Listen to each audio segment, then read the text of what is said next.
Good afternoon, ladies and gentlemen. For the past 12 to 15 months, we as a city have been exploring all of our options to find the most cost-effective method to sustain our water supply. There have been some recent discoveries and study results that affect the city's future water supply. As you have probably heard, many of the area communities are searching for alternative sources of water because their deep aquifer is being depleted due to it being used far faster than it can be replenished. Unlike the aquifer we use for our water supply, the deep aquifer takes hundreds of years or more to be recharged from the surface. The aquifer we use for our water supply is a shallower aquifer and is quickly and readily replenished from rainfall.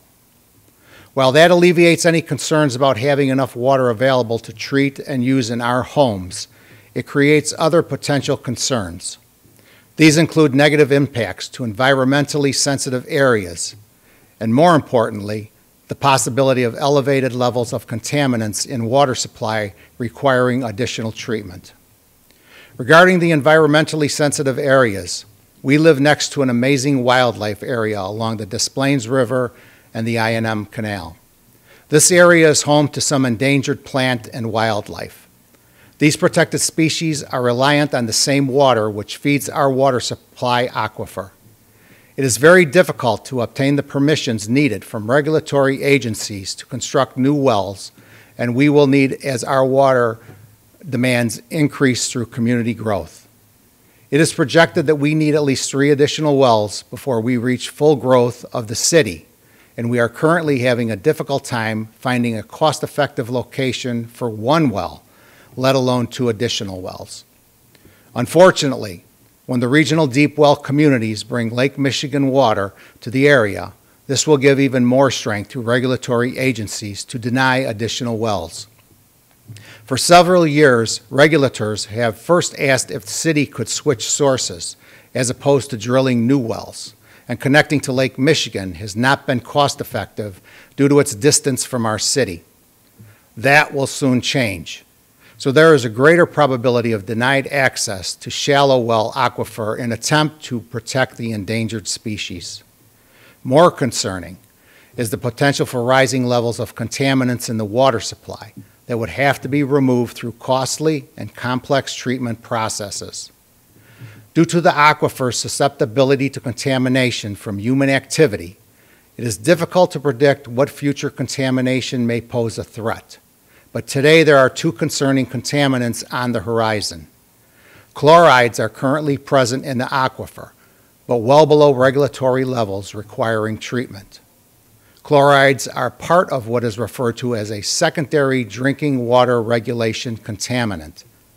Contaminants on the second drinking water regulations are those that do not pose a health risk, but create cosmetic or aesthetic effects, such as staining of appliances or taste and odor issues. Chlorides are mainly entering our aquifer from de-icing operations in our parking lots and roadways during the winter. Unfortunately, very few options exist to de-ice and keep travelways safe, but there are efforts to reduce the amount of salt used and reduce impacts. Most concerning is a more recently discovered contaminant type, which is emerging, PFAS for short. Although their usage has ceased in the United States, these substances were created to improve our way of life. They were the key to non-stick pans, stain and fire-resistant coatings and sprays, and many other uses which used variations of these compounds. Due to these chemicals not breaking down easily, and they have been termed forever chemicals. The good news is that the water can be treated to remove these compounds, but the bad news is it is a very costly and more complex process than Crest currently uses for treatment. Your water currently undergoes filtering and disinfection to remove nuisance contaminants like iron, and then it is disinfected to kill any bacteria. Monthly testing of the untreated well water ensures that there is no bacteria in the source, but the chemical addition during treatment is a safeguard which gives the water the ability to fight off any bacteria it may encounter in the pipes on the way to your house. Filtering and disinfection is working now. But as levels of chlorides rise, and when regulations go into place requiring the city to remove PFAS, additional processes will need to be added.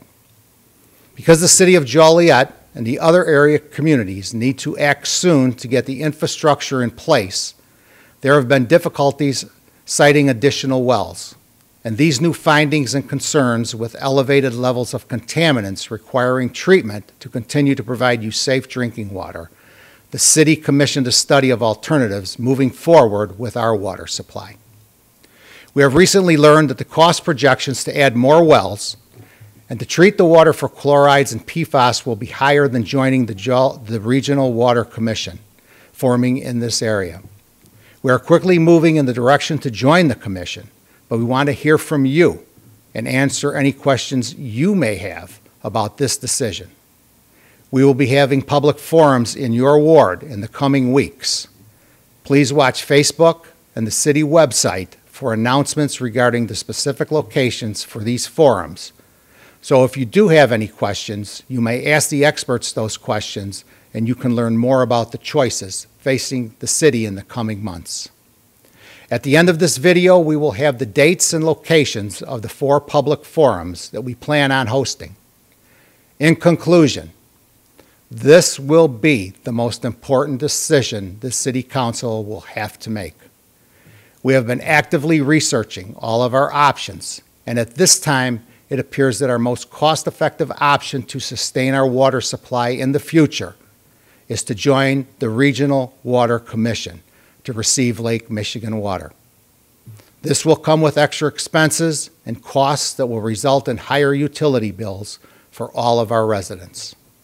However, Lake Michigan water will be an improvement in the quality and the sustainability of our water needs will be met for many years to come. Thank you, and have a great day.